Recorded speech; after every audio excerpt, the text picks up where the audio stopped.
Hello la famille, bienvenue sur Congo Kispion TV. Congo Kispion TV, bienvenue à la chaîne Abino Makam, chaîne Impact Pédoja Danger. Merci d'infidélité, merci d'amour, merci de vous aller toujours qu'on s'abonner massivement, vous continuez qu'on s'abonner massivement.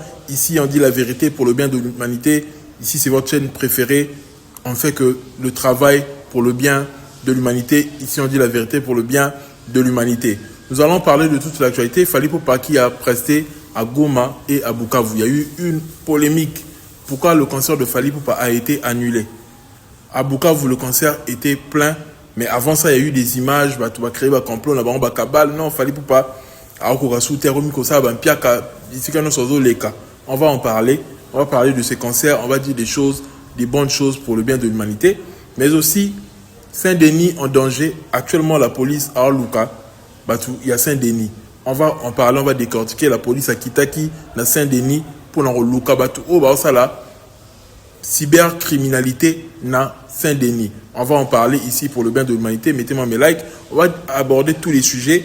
Il y a la polémique entre Héritier et Ferrego là. La Dimola qui vient de dire des choses que je vais vous laisser de suivre. Et on va analyser Koffi Olomide qui a perdu sa chaîne. On va parler de toute l'actualité et de tout ce qui est sur les réseaux sociaux. Vous connaissez déjà comment je fonctionne et on va toujours continuer à faire la même chose pour vous égayer. Mettez-moi mes likes s'il vous plaît, partagez cette émission avec vos proches, partagez ça dans les groupes, etc. Et continuez de vous abonner massivement s'il vous plaît la famille. Big dédicace à toi RK Redi Keme Nakacha Grenoble, présent Paché qu'on a Lyon, Liji Kali Mutatikan on a défaut, Priscilla Louta le cœur d'Armand Neto, Venanga Nakacha Cologne, Venanga Rami Boula, Yayo Angwana, The One and Only, Maman Nena Adam Sonaka, Joyce Lamba, l'ingénieur Eliezer Ndundu. Eliezer Ndundu, l'ingénieur, l'homme des missions compliquées. Il y a eu un big dédicace à toi et big dédicace aussi à Paolo Mpukuta Nakacha Brésil, mon vieux Bogis Nimi Nakacha Turquie. Il y a eu un wana. On va regarder la page publicitaire, on va regarder une vidéo et comme ça, toujours on a un point de décortiquer, son impact, pédologie, il y a danger. Tous les cas. Est-ce que Toko ça va téléspectateur? Toko ça va mélomano va consommer bandouli na biso. Tu veux dire quoi? Na nenga mabeto tambolaka. Oyoka sous dynastie betakanani. Oyoka sous dynastie betakanani. Ferrego là c'est un grand artiste de mon pays. Aouti Libanda biti ba festival, biti ba grande salle. Kobongisa te déjà le lobby on a plein ya ba aussi les canapes. C'est pour na lobby boye. Yo nengo tambolaka. Juju tambolaka. Oyoka dynastie. Ah, moula, on a une question tout dans l'aïe. Tout solat. Hein? Non, non, non. Répondre biso. Vous posez la question, il y a formule 7. La lobby, ils allaient qui na trône. Et Betty et Salitanango, et Longwe, chemin de la gloire et y na trône. Chemin de la gloire et y na trône. Le tour des réseaux, Gaz Fabulous qui invite Werrason pour un featuring. Werrason va faire un feat avec Gaz Fabulous. Gaz Fabulous après la chanson Lily, après la chanson bilingue, bilingue plutôt, bilingue et puis après beaucoup de choses qu'il a fait, sa tournée européenne, etc. Il va nous proposer un nouveau titre avec Werrason. Mais Werrason aussi lui-même va faire son retour sur la scène musicale avec la chanson Tout se paye ici-bas. Il faut que sous générique, on a tous un sous bilingue wenge, musique n'a plus mais ça la diversité. Toujours c'est là où Werrason a eu la mission de moi générique le 24 août Toyoka Yango Toyoka Ndenini Marambokei, mais de l'autre côté aussi Gaz Mawete il a un épée sur le marché qui se comporte très bien avec des chansons comme Truc en commun qui va sortir le 23 août si je ne suis pas en train d'abuser, mais aussi il y a la chanson avec Yaya Levis qui cartonne partout. On voit que cette chanson là beaucoup de gens aiment ça et l'album est en train de bien se comporter. Il y a aussi la chanson Fondi Lifindi qui est vraiment la chanson qui est au sommet dans l'album. Force à lui. Donc on va regarder le clip. On attend ça le 23 août. La chanson Truc en commun en featuring avec Guy de Besbar. Guy de Besbar, les Kamano Lubaki. Parmi Bateau Bazan la bureau, il y a Fally Ipupa. Donc les qui n'avaient Guy de Besbar, Guy de Besbar, c'est une star en France. Avec la certification est belé. Featuring Nae. Na Gaz Mawete et ça va tout bien parce que Gaz Mawete est en train de préparer un concert à la Cigale. Comme ça featuring wana et on permet de sous et booster Makambu et même sous bana wana balinga musique urbaine parce que bana balinga musique urbaine ba yebi Gaz Mawete. bayoka musique à Gaz Moyete Makasi. Il est parmi les artistes congolais qui sont consommés en France. Donc, le fait qu'il fait des feats encore avec des artistes urbains de la France, ça va encore booster les choses. On attend que cette chanson puisse encore cartonner, puisse encore avoir du succès. Moi, je souhaiterais que à Salanzembu, il y a les vis, KO, on a tellement que les filles aiment ça. Et ça va bien, mais Yemoko a appelé un calcul là. Et puis Guy de Besbar, actuellement, il est en train de cartonner. Son truc là, il y a une nouvelle danse qu'il a créée là. Ça a succès bon dans TikTok, mélodie n'a pas souhaité, mais la TikTok est kangi fort. Donc Guy de Besbar a un Makambo actuellement, et c'est pourquoi il a bien réfléchi sortir sa chanson avec Guy de Besbar. Ambassi Bourgeois, le prince Asler, l'artiste qui était dans le groupe Fali Poupa, aujourd'hui en solo, il vient de nous sortir un nouveau single, le générique. Donc avant EP Naye advient que pourra aïe les bisous générique. Et franchement, on sent que l'artiste a été bien formé, l'artiste a pris son temps de comprendre la musique. Le générique est tellement magnifique. Donc azong se biso ben ndenge musique ezalaka ke ba solo ezobeta ba guitare ezobeta. Ayembi danger na début en Nzembo azong se biso bilenga mabele lisi bitumbele ki makasi ngai ko makasi te oh kolona ngai bundelanga na longa bundelanga ya et sali elengi fort ayeli biso côté folklorique et puis amemi biso na générique côté mususu ayena ba danse au Maseba on a et rappelé biso ba danse à JB.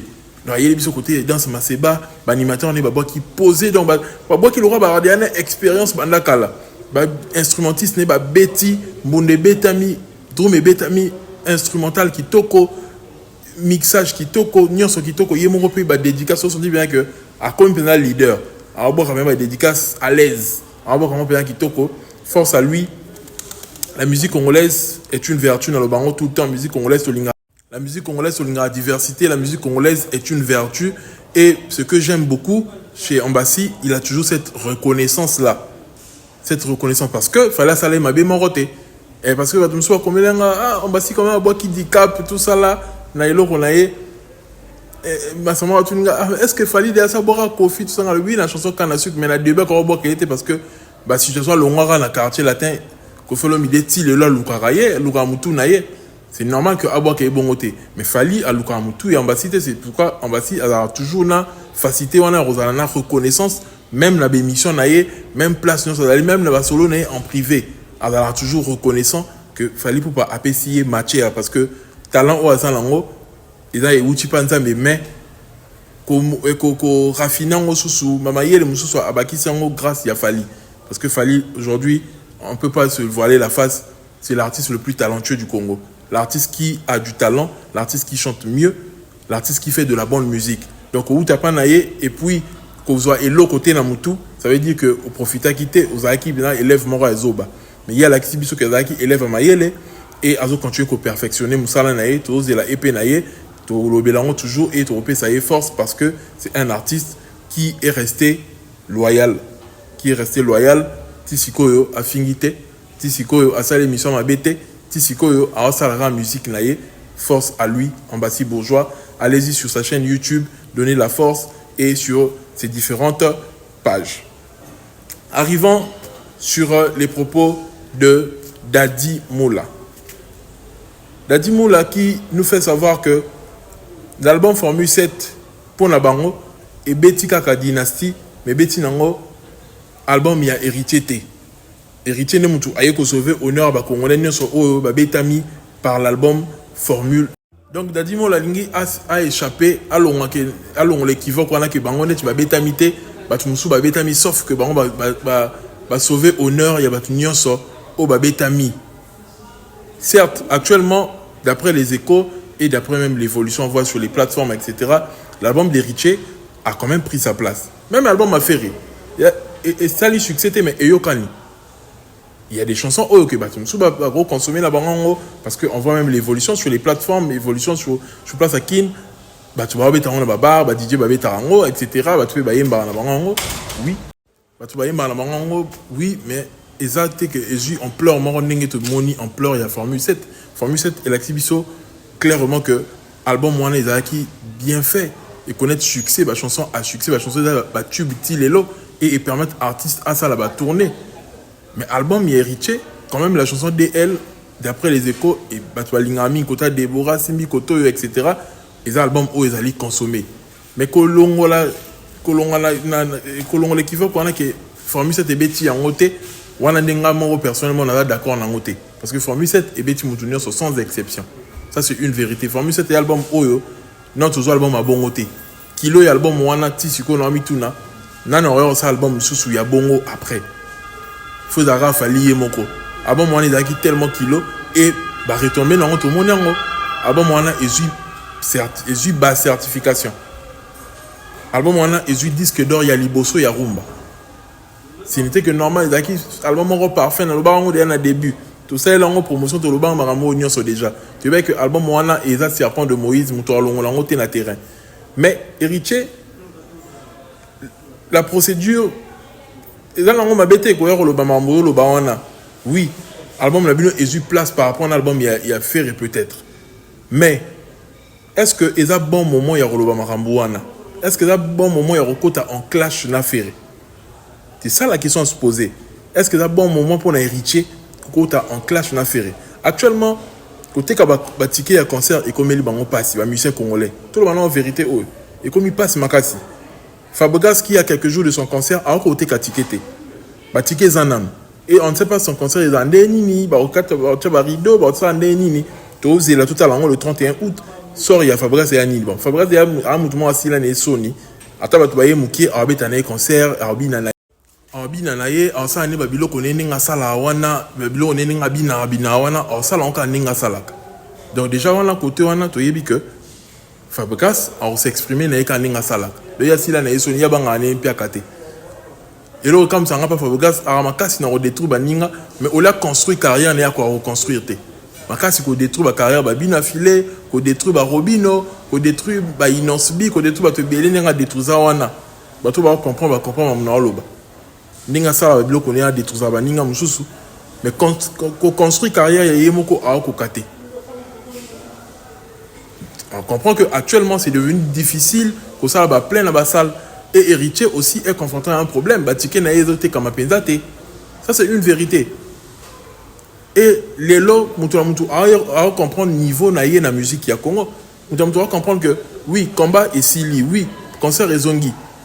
Mais les lots comme ici période moro très difficile, toi on a période moro difficile quand tu vas zonguer dans nos goûts ya ba concerté. À l'époque mutu ça qui na goût ya concert. Ato linga artiste wana te OK nega parce que oyebi ko wana pour ça moi le yenge wana o se défouler. Les gens aujourd'hui bah, comment se défouler autrement. Bilengi wana concert et zongi pe ana bien té. Et combien il faut mutu ya lingo makasi pas son bien ticket en ligne etc. Et puis na ba ticket sous billetterie en ligne isso c'est compliqué makambo. À l'époque, il y avait des gens qui ont château rouge, ils ont vite fait. Mais le faut que kota, azoton aye, acha email, congolais pour makamana sont peut-être des tracasseries, des difficiles. Donc il y a une certaine volonté n'a pas à fanatique pour comme à un niveau que à Sokoli, à Sombe Lambasika et là ba dépense est belé, surtout que soit dans la ville mususu, azosu ba transport. Vous voyez un peu actuellement comment les choses ont changé. Tout ça qui vivait qui période mon oyo bato bana osala yango souté elonga ki dia na culture na biso kokende ba concert elonga dia na culture na biso ba komata ba bomber ki dia parti wana sensibilité ba congolais kokende ba concert pour nous soutenir bato congolais na sa ratu bitana nzi atoza fanatique mutu tel mutu ratu nzi mo ya mutu tel alingaka juste pour l'amour ata nzi moko bato bana kokende à l'époque ba concert ba bato alingane ko fumer a se perapé nzi moko boye ya JB Abia atena na concert jubina yo kanzi mo peut-être abetango. Le lopeza bongo oboza ke olingana yo fali to lingana yo ferré to lingana kingandi na ebité mais peut-être nzo moko bo c'est pa ya bina filé. So yo ki a concert à l'époque, il va non pas toute volonté à rokende. Mais les lots comme c'est difficile.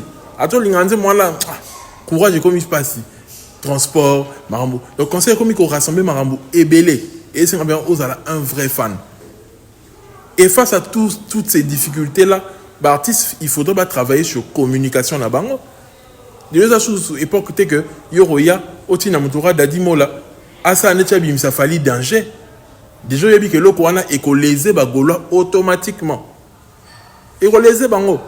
Ah, donc, ce album, formé cette danger, ok. Biso album, n'a pas simbité, ok. Concert, na yo Lambalia. Koto petango, pas Warrior, Lambalia. Pourquoi? Parce que, Warrior, vraiment, à côté, na yo, hypocrisie, mon robo, non, zalara, na yo, mabalukan tango. Et moro klobi boy, et moro zongisi boy. Donc, déjà, des deux côtés, oso perdre. Bah, fanatique, na yo, bazan moukier. Tu vois, la maman, 3, mais Richard, tu vas comprendre karaté. Bah, fanatique, yo, bazan moukier. Or, quand vous la période, la phase moro boy, il faut oser un discours, moro, il y a qu'on rassembler. Bah, tout n'y en so. Eux, il y a ça que moutou n'y en so quand même, na amour, il y a un zé mon moro linga. Et là, ma warrior, balinga, PBM, baza. Bah, warrior, balinga, ba tout au noir, bazali. Bah, warrior, pe, ba, linga, ba, DL, bazali. Ba, linga, ba, linga, ba, le baron, nze, moi, là, immortalisé, et mené, ils ont qui sous na nostalgie, moussou, ba, te belé, là, on a battu, moutou, parce que, quand on a pas parlé, ba, te belé. À cause de la volonté, il y a un concert musique, mais il dépend de ce qu'on a discours. Golam super et dépend du discours. Il dépend du discours. Nous à faire. On a besoin que avant de ta concert, un discours m'aura bien surfali. Parce que dans la communauté congolaise, il y a une inimitié entre les Gaulois et les Warriors. Donc ça veut dire que faire un langage bien surfali pour continuer que les Gaulois à tirer toujours, à créer toujours et le Kowana et guerre wana na ba Gaulois pour baya pour kota là il y a ça ba makamnyo so sala wana diembeli à lobby slogan sali ba biloko wana so atindi batune ba critiquer autotune ba sala ndi ba sala wana boyebi continue ba tuna yeba critiquer fallait sala boyete yelo ba numéro 1 international boyena boy ba makamba loba wana bimo boyebi moyena bandela ngonyo so ezate ba on va loba on bien ba on to yebi on bien kolekanga biso yo kaka mais bango ba yebi yango bien koleka biso d'où parce que faire azana ba fanatique oyaye na ba détracteur o balinga falite ba sangana na ba fanatique oyaye et pesa ye ba tout moro boy oye asala mukili na ye mais yo siko hérité déjà ozana marambo belé ça des martyrs et simba kité marambo belé oyo et zo chama koko son la carrière na yo David Monsoa zo sala et lo comment te pour la refaire évoluer carrière na yo biloko wana nyonso ota la ngote otika ke dadi mo la aya ko s'exprimer bongo contre faire pendant la période où ça la promotion ça la communication ya concerne yo. Comment tu réfléchis omi créer ba guerre morobo ezanga mutuna makolo ba communicateur a faire ba commencer ko tia pression na batuna ba on ba ça la promotion na ote déjà que bato opesa ki confiance ba communicateur o opesa ki confiance ba qu'est-ce qu'ils font pour ta promo pas faire ton amour là quand même bato le Benadidas ba créer ba makambu ba créer ba contenu bato c'est là on ba live ba créer là on ba contenu ndenge nyoso ba jazz ba tona nyoso mais est-ce qu'il y a eu ba ça bon je vois ta communication elle est timide Nicolas Poussana le 21 sous Musikate le 3 sur il dit dans un mois concerne les obétants et là sous Musikate 6000 places au Kokan à lui où vont les choses rideau zelayo voyez un peu à la lui où vont les choses déjà c'est comme il est compliqué tout ça là pourquoi parce que tu n'as pas su communiquer même ton album Héritier a besoin d'une personne à côté sur marketing à côté sur communication à la il y a communication équipe il y a presse tout c'est les communications on a besoin de focus de focus sur Fali focus sur Makamba Ferré mais focus sur Yemoko Héritier bazan na bango focus té Héritier à l'époque au moins qui n'a pas focus sur Yé sera BM wana équipe nationale et plus focus sur Héritier il y a une période où ceux qui bien que combien d'arrêtés Héritier ngabi ta bien ba ça les belé pour il y a une période où Héritier bien ba communicateur ba juvénal ba tona nyonso boyebi ba lekechu ba qui bien sima Héritier et ces gens-là étaient très suivis ici en Europe mais actuellement c'est pas le cas. Actuellement, les choses ont changé. Au père de Batouana Nyonso, communication no et Lali. Et malgré que Baolinga va ça la moi semblant, mais ça ne marche toujours pas. De surcroît, les choses au bas qui bangotent un album là. Au matisi bangon sous candidat, parce que la motivation mon côté est re-soutenir. La motivation ta mon côté est re-soutenir yo. Et ils ont beau mélo, bah encore match, ils ont beau mélo, bah encore makambo linga osala.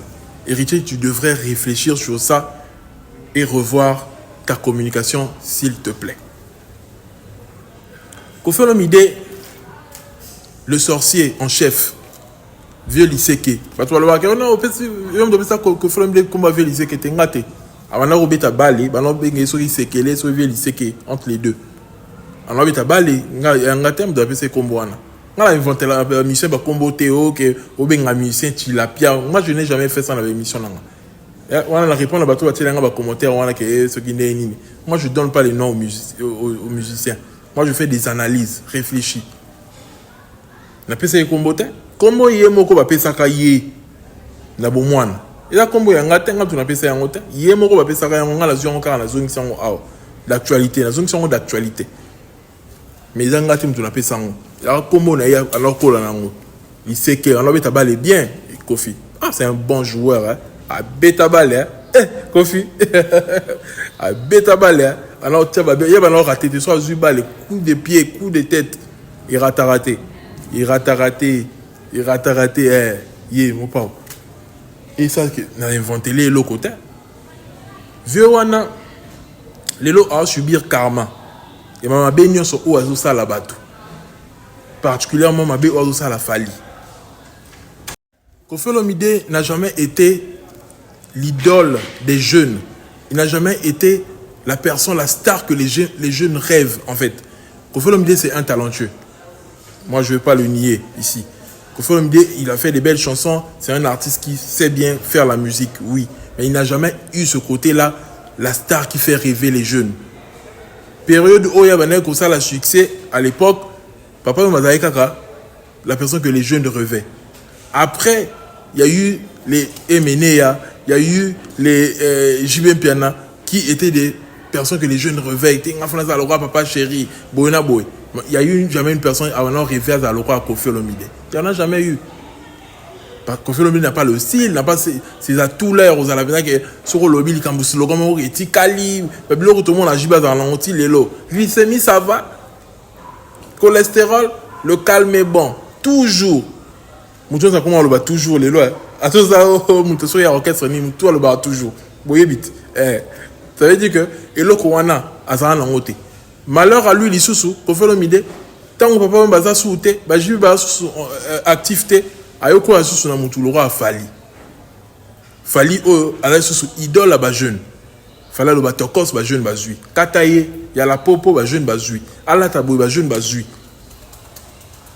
Comme un modèle il y a jeunesse. Et Koffi Olomide biloko ane so akwa vivre yango bien té. Et ça la game bouté ma passe ala la bien té Koffi Olomide. Pongi et moi aussi c'est Pongi. Il y a linga sa kaka azwa nyonso, adondo na nyonso. Et biloko ane loko azanga yango. Il y a Lukasko à se frotter toujours na mutu azan na fromage. À l'époque mutu avec na fromage ezaki Papa Wemba, Aluka se frotter naïe. Malgré que a réussi sa paix. Bah Jibena ba wera ataka ba ngona ba niveau nyonso. Ataka ba nyoka longo. C'est la seule personne où azo ba confiner ba. C'est la seule personne où azo ba confiner ba tout nyonso. Koffi Olomide azo ba confiner ba tout nyonso. Et lelo a ko digérer ngote que na vieillesse naïe tango carrière est commis na souka. Tango azo suna ba atout. Dans la minuit ya carrière naïe minuit et betelier. Jusqu'à ça a succès, on a idole à jeune, on a un fromage et da Fali. De jusqu'à à l'ouara qu'on se frottait, on a tout au bazar un fromage. Ce cas là, sont en vie et que Moutoumsou soit relève après Fali. À l'ouara à se frotter dans Moutouana. C'est sa seule façon d'exister dans le talent. Pendant la personnalité, on a été que au cours ça la succès car on a pas œuvre na yo. Qu'on fasse un loco on a été. Et là, il fallait dans que Sora Sali Nzemounaye a tout moli moutouté, a créé polémique moroboité quelconque, mais va tu vas consommer maman au 207. Et là, Koana pose un angle, il faut Zara Fali. Fallait qu'on est le Koana, que à ça a succès par lui-même. Alors qu'il faut créer un mécanisme moroboyé, à l'écran émission, à l'obélo comme morobatou, comme l'obélango, après va tchaka Nzemounaye, babilo qu'on fait ça là de toute sa vie. Donc, chez moi, ça la l'élo, à maintenant ça la kala. Sauf qu'à l'époque, il y avait aussi, pourquoi? Parce que tu as encore la bêtise naïe. Mais l'élo fallait ce qu'on a la bêtise naïe. Il y a un score et puis c'est tout passé.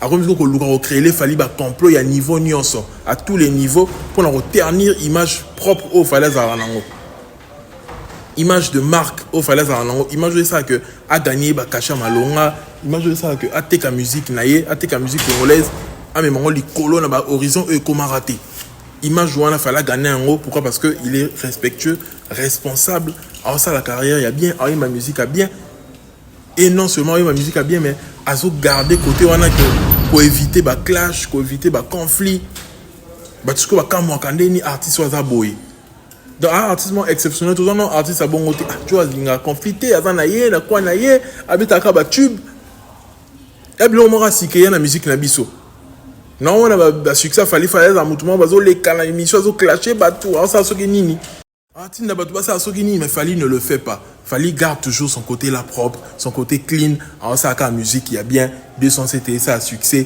207 il y a bien actuellement 207 comme il a 3 millions de vues sur YouTube. Eh, non, on écoute un mois qu'on quitte. On sent que la chanson est consommée, la chanson est kangui partout.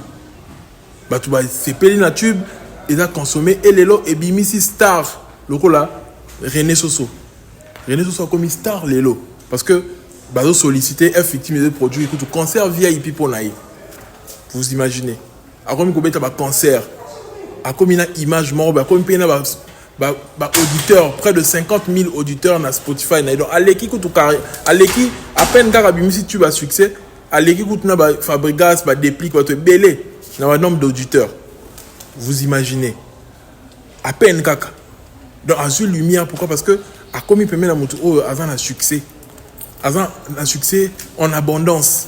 Avant l'abondance, il y a succès. La personne s'appelle Fally. Parce que bilo quand on a son et là il s'accofika pongité. Bio on a karma ce que comme il frappé. Yeah, karma zo frappé. Chaîne naé et limo. Ça fait déjà une semaine, 2 semaines, et ça sous comment on a té. Ba raison za nini. Pour yemo en lim sa chaîne na été. Azan la ba contentieux et belé na YouTube. Déjà musombi munene ya ba vu kosoma ba vu na ba site o ezali illégal pour que ça la promotion na Google Ads c'est sans inconvénient mais kosoma ba vu na ba site o ezali illégal et ko causer préjudice pour la chaîne na yo au moins avec ba décalage entre ba j'aime na ba vu ou ba j'aime leke belé ko le nombre de vues est-ce que ça là ba j'aime faut dara na c'est ba nombre de vues au moins ba j'aime là trop na c'est l'équipe est l'icolo. On sent que compatibilité et évolution de Zembo dans la plateforme est la compatibilité. Il y a un problème. Qu'il faut le mider. Donc, bilo quand on a balancé la concurrence. Moi, je suis monté en bel équipe et même on a bêtise à boy. Il y a un esco carmé au frappé. Monté en bel équipe, l'inka o le kafali, mais o le kafali tu n'as nini. Fallait dans la belle amouné le roi Warner o yo kotate na vie na yo. O le kendenge nini. Fallait aussi banzem o batu ba linga lelo. Yo ça va à une certaine époque tu vas linga mais lelo ils a fallu fallait utiliser le terme où ils a lelo alors utiliser technologie à lelo oh yo utiliser té artiste ni a demandé Fapembe bon à ça succès pour les artistes sur la jeune ils a la raté so comme demandé Fapembe tika place na ba oh bazana demandé Famuindo yo comme demandé Fapembe mais aux autres tingamara ba demandé Famuindo et koki jamais ko CP ça batu ko les kamutu a demandé Famuindo certes on dit le roi batata mobimbe ça quand même moi babilo konango mais okoki jamais kozana même énergie que mutu ozana jeune et ça la bon musique ya lokola relais et ça la bongo mutu akotinga ma jamais succès tina au niveau mo beauté si suka su relâcher au kaka succès et la chaka tara dans la tala banze musuza wera son série bisu bakibisa pi bana obima boy ba succès wera surtout de tala wera lelo na mitu na ba ah succès pe si la ka non bien ami tant la bien oui na waouh succès bien ici là pour te yebi oui rason ndinga zalaka oui rason sont me bimi mukile ningani donc mama ramoto mon allait pas fallu que certes au niveau international fallait mais mama ramsou plus loin mama organisation etc mais babilo connaît d'accord que sentiment là c'est que nous fallait bimi ben ndima oui rason annoncer que ndima nezoya attends toi on dans lango pour na ndimbo ya tout dans lango pour na ndimba fallait lelo adrénaline wana au moins avec oui alors créant à l'époque bon c'est lundi moyen qui bisa pipe avant mais malgré qu'il est dit c'est et bozo biloko wana bozo zela biloko wana lelo oui rason na lango souté voyez un peu lelo c'est Fally a commis na makambo wana Donc ça veut dire que chaque époque, ils ont toujours un oyo, arrosa toujours relais, arrosa marambo danger, arrosa l'en mieux. Il faut l'accepter. Et vu on a manière qu'on s'aligne concurrence tellement trop, bah vu ça nini et creuser. To yebi nenga zala roya ou les canabé mission, arrosa la victimisation. To yebi vu on a nenga zala. Osez la rami kole comme que bah yebi singa to sali recherche, ils ont un artiste mon roboy. Faut ça congolais. Est-ce que Nino rosa langa bongo? Est-ce que vraiment David rosa langa bongo? Faut ça congolais et puis congolais on mission so yebi. Il y a la bongo. Alors bongo. Hein? Et puis congolais on mission so yebi. Voilà ça ni rosa la illusion n'a fallu. Il fallait main noire. Alors il y a cette souvenir main noire. Vraiment, il y a une main noire. Attention, on a besoin de se yebi. Pour attention, to yebi ça a fallu. Attention, besoin de se yebi. Falit. On a ni sus. Nani. Falit. Alors il y a créé besoin de moi à bongo dans l'émission. Besoin de se yebi. Or que il y a mon compte Babylone qui a vu comme il looké là. Et ça a des conséquences à mon oyemo azomi looké là. Vu il y a le kuta, etc.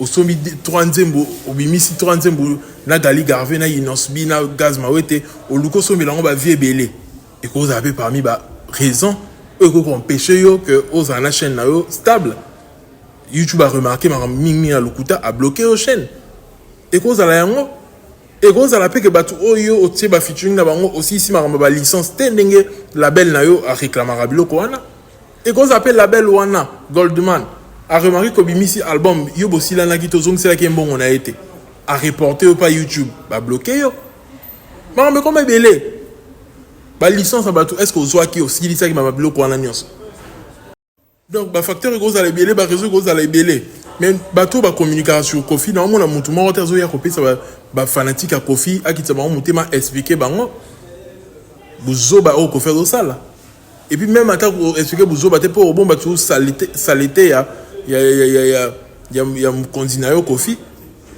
mais quand même beau expliquer bah fanatique qui te va monter mais on n'en parle pas bah on ne soit niais chaîne a fallu lui moi 2 semaines mais toi là la tête on met la main ita tout le bas la bino nini chaîne on est à turc à ce moment on pas turc comment boy les arabes na ba bon ba yo créer les biso makambu et belé to yebi ndenge suka maman mais là pas Kofi bon toi le belo côté qui met côté total parce que aujourd'hui bah tu vas zélélé na marambo wana te bah tu vas zéléla Kofi na chaîne YouTube na été bah zélélé te na musique bah zélélé na émission mais mutura fallait bah zéléla na musique lelo fallait sur chaîne na été à 2 jours et mon anaté bah tu vas la inquiet ya des gars to que yo ka MH wapi congolais dia culture ya okine na Spotify za lango bena trotter aba ngo tia carte soit disant bah ibe bon on est comme une ngata 100 000 t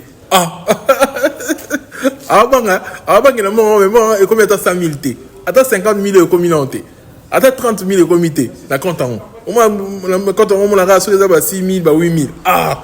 Mais son banque la montée la carte t. Faut faire oui bon. 8 000 cac. Ah. Bêtise. Donc bah tu vas ni na YouTube. Bah tu vas inquiet parce que ni Congolais mais ça en la mingi banze na YouTube. 2 jours sur Atali banze ma falita vous inquiet na niveau dégâts. Heureusement que tu es rappelé na batu o ba pirate ba zora bantim ba fali ba tiango pe na bantim na chaîne na bango etc.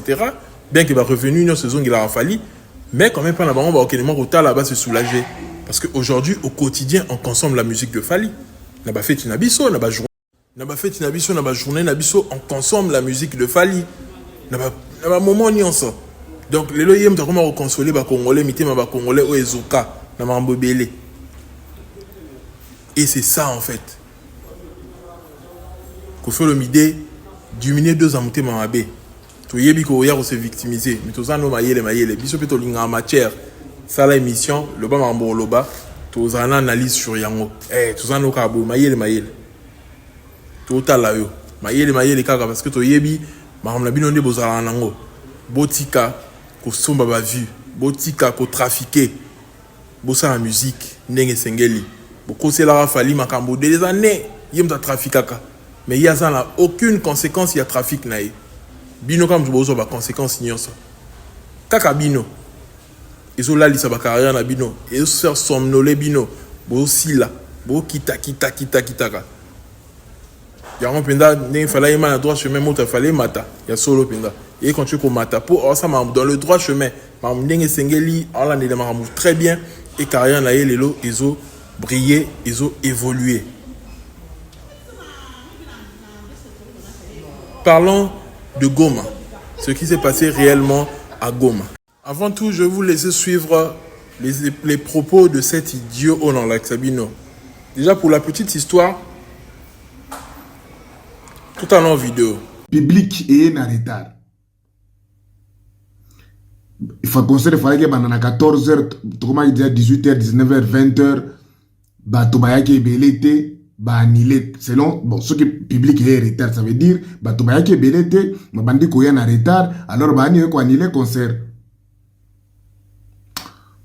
Deuxièmement, à lobby il faisait déjà tard dans cadre d'insécurité dans la ville de Goma. Il y a des heures limites, ce qui air et coquille air mogo boye, ba transport public et comme un sous problème.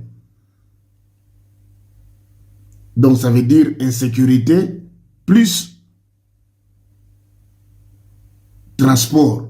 Alors bayoki mawapona batu ou bazala ki wana pona artiste pe bayeko lo bake faut ba annuler concert. Alors to banda sikona to raisonner ngo biso nyo ensemble. Alobi eloko liboso ke eza batu bayaki retard. Encore une fois Lukuta. En premier lieu, c'était l'arrivée tardive de nos mélomanes. Artiste o akendaki na Goma, aza artiste oyo asala ba interview ebele aloba pena ke non, en tout cas ngai naza professionnel. C'est-à-dire soki bosi bo futi ngai ke ngai na kobanda RTL. Soki R wana ekoki nga na komata podium. Même s'il y a deux personnes au bafuta ki ba ticket na bango pona respect na bango. Na go beta concert, na go mata na podium, je vais chanter, on va danser comme si c'était plein. Mais même c'est la même chose qu'il avait fait lui-même, Fally Ipupa, na Bercy na ye oyo, c'est quoi Zénith ou Bercy, Zénith, je crois ça Zénith, na ye ya poto oyo sala qui sold out, mais ba kombata bakangi ba te bele libanda ke ba baleka kotoyo te. Abinaki, alobaki to binaki, to sali to binineti. Libosa bato mikio bazala ki wana to binaki, to sali concert mobimba. Vraiment bien. Pourquoi? Parce que on est professionnel. C'est ça, non? C'est quoi? Qui professionnel wana? Ezaka pona bato poto ou bien qui professionnel wana et tambola kana Fally chaque fois. Ce qui est professionnel wana eza état d'esprit, c'est-à-dire état d'esprit wana eza na kati na ye. Alors pourquoi mataki na podium te na Goma? Abeta liboso ya batu deo bazala ki wana. C'est pour vous dire que ce sont des mensonges. Makambo o producteur à lobby na version o balingi ba présenter na bato eza Lukuta. Un professionnel reste professionnel. Tu t'es déjà déplacé. Non seulement toi, avec d'autres musiciens. Tu es déjà logé. Tu as déjà performé the first night. C'est-à-dire au salaire qui concerne déjà nuit passée. Donc, tu n'es pas obligé, il y a quoi annuler concert. Tu es déjà dans la ville. Moi, je pense que au go beta concert, vouloir ou pas. Au go beta concert, na bien te ngana ngana ke na bino te ngana go beta concert na za déjà awa to kende to baki 14h bocha déjà to banda pourquoi na remplir contrat na ngambongo ese koti moyenzo nga te to banda to baki 14 go beta 14. Respect à temps, c'est ce qui fait un professionnel. Deuxième point à lobby eza. Et comme il faisait déjà noir, la police a jugé bon pour la sécurité de nous tous, que ce soit de l'artiste et de notre population, d'annuler le concert. Question, il y a air et bus. Ce qui est coquille, bah transport public et comme très difficile pour Batobazoa. Alors, c'est de mensonges. Nous avons vu le concert du Nosbi. Oyo, et bah concert et Kendati na Goma, et Kendati bah 22h.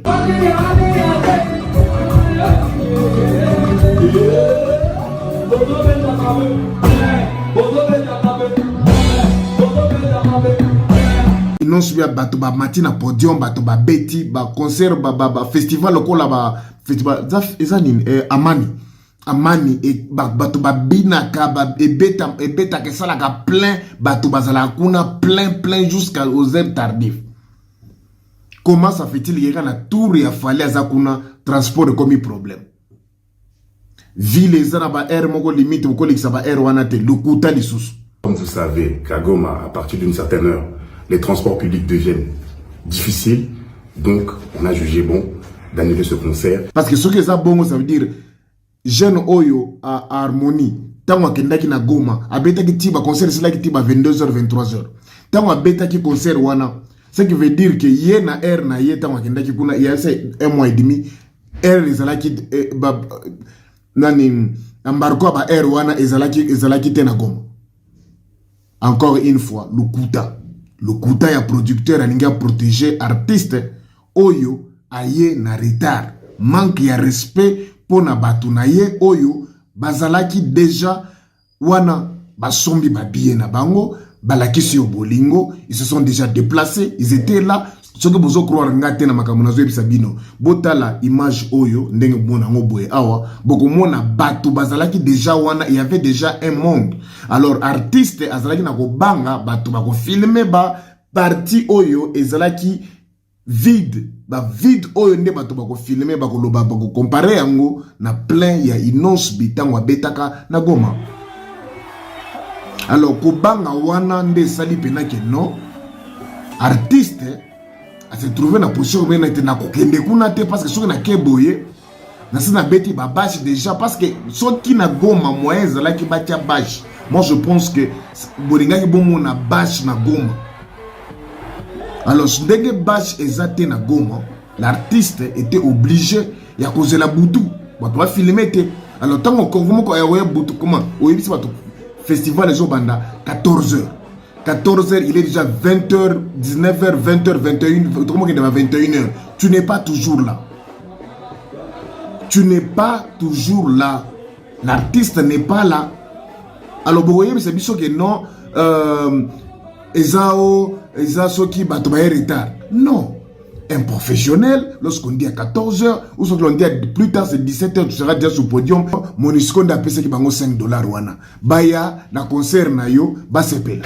Siko yo ba futi ba concert ba se ba pesi au cachet na habite so cachet ko zongisa parce que muluba o lo yo kolana lingala o yo ba non koloba lingala yo zo we saka na ba fali koloba bêtise o yebite donc lingala mo so lingala mo ba lubo so utamboka mbushimai okiyemba mo parachuter ti Afrique du Sud allez comment ça émission koloba bêtise mambozo maîtriser te Goma lettre comme un lettre qui est bien mort privé à moto so ndeli non fallait aimer partout dans Congo. Aza aimer musique là ato linga yemo la personne te me linga musique là parce que musique là ça passe partout. Pour la petite histoire, ce petit là ce qui mélodie so mélodie aza muto a lobela mingi inosbi ngala ibisa bino que na chanza qui optique nanga de travail je voulais plus donner la force à la musique urbaine pour soutenir ba jeune au ba jeune talent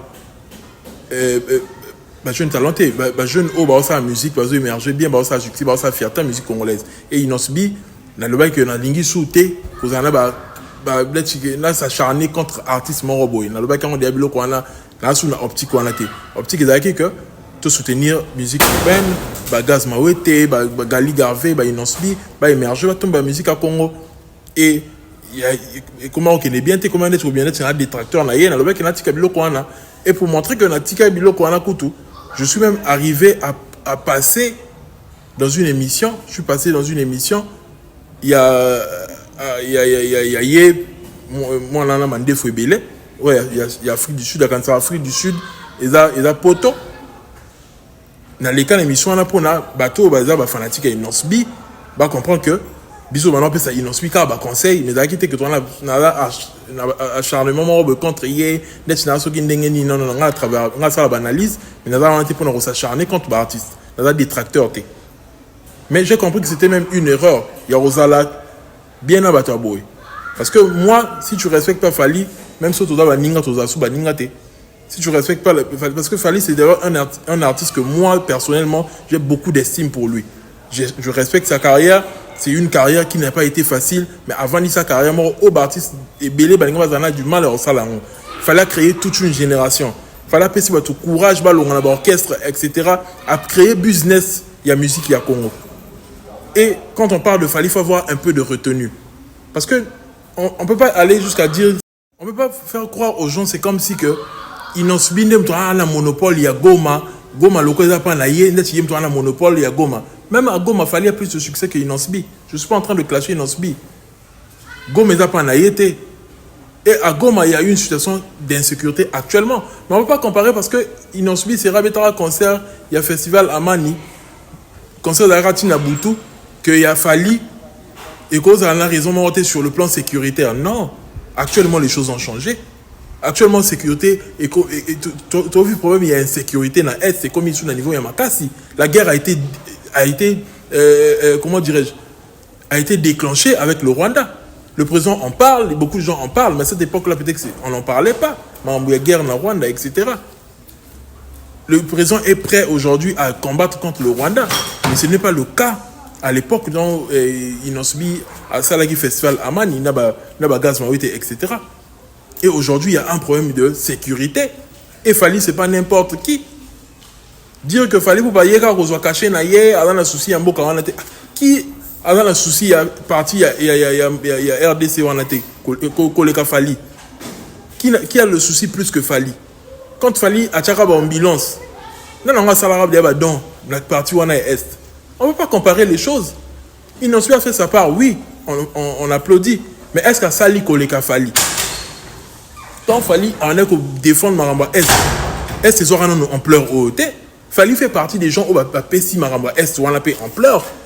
Kolobé la situation de l'Écana Est. Il fait partie des gens qui ont vraiment popularisé, qui ont bien passé le message. Fally il arrive en Est.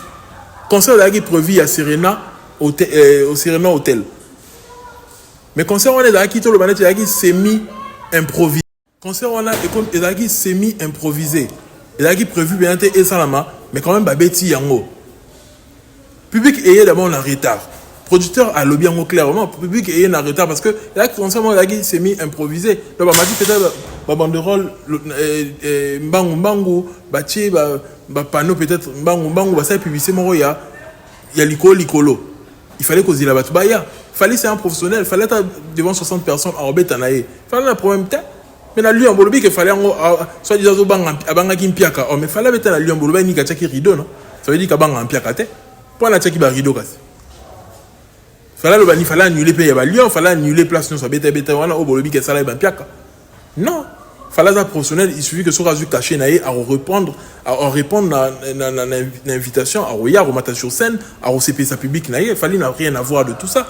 Il y a ceux qui caché naïe. Mais producteurs ont compris que non, il faut battre Msoubaya parce que à ça, les promotions naïe, peut-être il faut gagner, etc., etc. Avant, peut-être si ça caché, on ne sait jamais. Bon, il faut battre côté nous, etc. On ne sait jamais. Et il fallait battre rappeler à temps. Parce qu'actuellement, la situation la Goma, ils ont l'insécurité.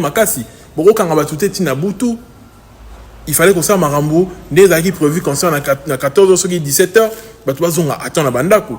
et il est arrivé que fallait c'est quelqu'un aussi qui pressionne les choses. Vous imaginez un seul instant, fallait à matin à podium, babeti Massassi pour la politique, il va sacrifier artiste à Mounene, sacrifier artiste à Mounene, à matin à podium, babeti Massassi pour va faire passer message à Est. Pour ça, il faut aller à Koufi na podium. Ce qu'on ne souhaite pas, je touche du bois. Mais si on a Koufi na podium, vous voyez que la radio, la télévision et aux asco, au sérieux. Artiste, il aura fallu à Koufi na podium pour le Maramba Est. Na Goma. À Koufi na Goma en plus. Nous qui nous met le bélango et on passait message. S'il fallait avoir déjà vu ça, intuition, il y a sur scène. Par rapport que sécurité zaté tout ça là bah moni que bah mesures sécuritaires là qui bien été abonné comme sur scène public c'est normal ici parce que bah qui n'attend il y a osé la Fally va foutu bon la bango etc. Bien que ça sera remboursé mais quand même bah ça y est des ordres ça n'a rien à voir avec Fally et la qui cité que bah lingi Fally on dit nous dans linga Fally à se déplacer à qu'il y a un concert à Fally il a un sens ou bien OK bah na goma bah ça kana na bango te so ki ndenge ni nango ba ngamba lo baloba wana Fally peut-être l'intuition de la Monique non il y a un peu de temps tout reporter en gros tout annuler le concert alobi qui reviendra mais bon l'accent mokité que net que bata goma balinga falite ba truquer fali na goma net goma là ce qui est inosbi net ce qui neni biloko wana eta ba débat mo ozo diviser biso inosbi na kin eza na kin eza pa na ye eza na goma eza pa na ye fali eza na kin eza pa na ye na goma eza pa na ye baza ba congolais bango nyonso premier morote ezali mais bon fali aza mutumo aza mukolo aza na maturité quand à comprendre que Marambo et Salami comme il se doit être producteur peut harmonique que Marambo est bien été il faut tout reporter concert bah reporter et pourquoi ça doit faire la polémique c'est comme si ce qui n'y non on dit qu'il fallait ça là qui piaka n'est ce qui n'y non imaginez quelque chose de comme là il fallait sur le podium on allait parler d'autres choses actuellement côté on est là côté Marambo est très sensible est na minute dans l'insécurité Marambo comme la artiste sur scène et fallait quand à mon avis que Marambo a bien été Marambo a bien sécurité à Tiki pourquoi beti na Serena hôtel abo et robeta na village Joana ils a quand la gomat pourquoi ça veut dire que producteurs sont à mon avis que sécurité dans malamouté et dans malamouté pour ne pas risquer des choses bah Tiki va reporter concert et ça gravité mais ça n'a rien à voir avec Pierre Kezala qui va tout aller belé tout le monde avec Pierre Kanizala qui donc vous créez des histoires donc tout le monde voyez tel va pétio mande febele a comme si ko lobela ba kofi dans ba comment que ba tso ba comme si manayo ba kofi ba faire ba comme si manayo pourtant on va le bela il non subi avec qui n'est moi logique tant sangi si ba kofi na yebte soki ba proche ba kofi ba bengiye ba tchétché ba biloko na cc a comme ko kumisa kofi à la comme si ko ko attaquer fali na fond pour on sent vraiment que a comme ko attaquer fali bien makasi on sent vraiment qu'il y a des gens derrière lui petit ou avec qui n'est wana ya ba petit wana petit wana otala biso wana c'est bien na musala na biso ba c'est bien na biso mais le cas va jusqu'au mutu makasi ba proche ba kofi ba faire so ba nani ba benga bango ba comme ko attaquer fali et le choix est clair nga soki ozo attaquer fali na niveau oyo na bassesse attends to yakino bien to ozasu bien té c'est clair to cause asu bien té parce que comme à niveau ya ba bêtise oté so bo critiquer fali na na bolo bakao ototine okobina monotonie so bani bolo ba wana bien mo boye bien mais les comme eux clairement que zone moro à risque les comme ça ça a mis bien té sécurité ba monique non pour la sécurité bateau et sécurité artiste il faut pas reporter en haut premier où tu as premier niveau côté marama piaka surtout la maman mikolo la maman comme donc na éviter a comme perturbé la yebite to linga sou falité a comme mutema mabe la niveau mon a comme détracteur moko ya makasi la maman de ba linga ka fala ça la net piaka lo fala kitaka à tout prix ata fala kiti de ni la kiti ki ba mission na bino ba mata pour fala za numéro 1 ya musique francophone mais so ya kiti lelo ni la kiti que mission moko congolais ndem to comme numéro 1 musique francophone en gros ça le numéro 1 à Congo mais est-ce qu'on au niveau francophone non c'est ça la différence to protéger au biso que ala likolo au niveau francophone aka au niveau national c'est un artiste international confirmé sinon c'est bien mo pe abetagi concert na Goma te parce que alobe makamba Rwanda ça veut dire que il a excité que ba yinye na Goma to ndeni na non Goma na minute ya zone moko très sensible makambo cause à la ebele pour preuve que fallait un succès na bon monde makambo ça mi na Bukavu a ça il plein ko les faire à que l'on son à côté ni nango batara balela bibembe mais fallait beti bien que place au bien ils approprié pour embêter là-bas tout concert populaire faire ça qui piak à côté mon balela bibembe beti na Bukavu ce qui année passée mais fallait ça il plein na Bukavu et à poster en filmant on encore parce que voilà ça vient que eza question de popularité fallait c'est le plus populaire faut moi sonner batwa yemba public ezo yemba et puis niveau na beta na Serena Hotel wana batu musu ba robeta ngote il a la visibilité des époques na ye à l'équipe batu nyonso ba ko beta Serena Hotel bo ça appelé mieux que o le bolo baloba bo ça mieux que bo ça la mieux que était azan ba nzembo na ba tube ko le cabino aujourd'hui il y a la cybercriminalité le cyberharcèlement bazo harceler artiste Fally Ipupa c'est la cybercriminalité. Et la criminalité, il y a la police et qui na Saint-Denis. Pour le reçu qui s'en marambou au nyonso. Fally, c'est pas parce que avant d'araki bien, il que avant la posaté assis, ça va bêtiser les cas sur internet, non. Il a que va bêtiser mususu, aux en a contrôle langoté. Mais va bêtiser mususu, aux en a facilement contrôle lango.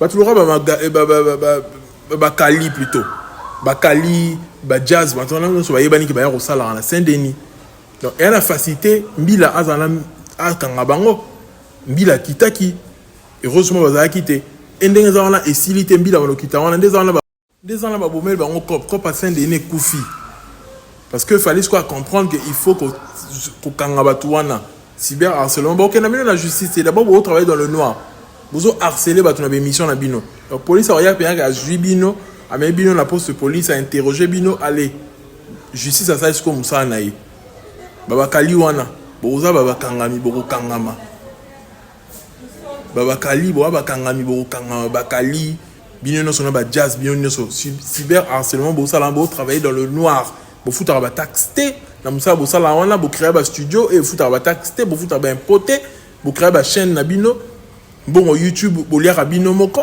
mais bozo harceler ba artiste oyo ba ça la fierté ya musique ya Congo si na niveau ya roko c'est l'artiste makambo asalaki boye abotaki na Benin asalaki soki neni non pour continuer quand la biloko na bino bo sala wana kabina ka bien te autotune abina azaka danseur azaka chanteur te ba biloko bo loba wana bion boye binde bo loba mais ça ne sert à rien beaucoup matin à niveau que il y a attaqué vie privée à monto. Et l'artiste, j'ai aimé maintenant la procédure parce que la procédure, il y a un approche à Fali, pas s'afficher en la bêtise pour la procédure à ma longaté. Et puis ça va encore un impact. Par exemple, c'est payé en coup de ma casse. Pour Moutora, fait quoi pour ça, n'a pas payé na qualité. Bakala qui maki déjà. Mais t'as la bakali, c'est quoi version de européenne, ça n'a pas émission. Lechka, Mundaki na fait go, na kangelo boko, na salé ce qui bakali. Fait go wabio kangelo boko. Bon, est-ce qu'on a vu Moutouma comme si on a bêtise? Le baba, tout le monde, il faut pas kipper bango te, pas gérer bango autrement. Mila aya, a kangano Saint-Denis wana. So bakangi Saint-Denis wana, ils sous sauté en action. Bah, tu vois, ne sont pas aux ongles à battre. Bah, comme on reçoit l'émission avec beaucoup d'intelligence, beaucoup de réflexion. Tu vois, nous sommes migé, tu vois, nous sommes bah, kangami, bah, il faut pas régler bango, compte na bango, moko na moko. Comme ça, bah, on se va leçon, bah, on comprend que artiste wana, artiste qui était fallait pour artiste numéro 1 au top et la musique na biso. Mutu ote ka musique na biso valablement, mutu o azo représenter biso. Mutu o lelo, tu vas fier ya roloba que toi la musicien, ya solo et la fali. Mission o a fongo la jeu, ya musique à Congo, a l'accession ndenge marambozo évoluer, a fongo la business ya musique congolaise. Donc, il faut d'abord respecter, vous avez moi ba retenu de ba propos na bino. Déjà on a bo baluka bozon a boya la kon na biso bo tika ba bêtise na bino to yebi muto ala sima na bino kofi ye wana chaîne kangamia bo lobela ngote asali ba mpia kanina Australie bo lobela ngote bino ka bo komaka focus na fali na ba artiste ba futa bino ba bongo po bo lobela ka fali ba yo ka sonité toni bozo rapona ça la bango promotion po bino ton na bino so passa ngo sur fali parce que avantage de mango za rendre tini il est temps que ça cesse voilà. C'est tout pour moi. Si tu as aimé mon contenu, abonne-toi, active la cloche de notification. N'oublie pas, laisse un commentaire pertinent, un like et partage. On est ensemble. Paix sur vous.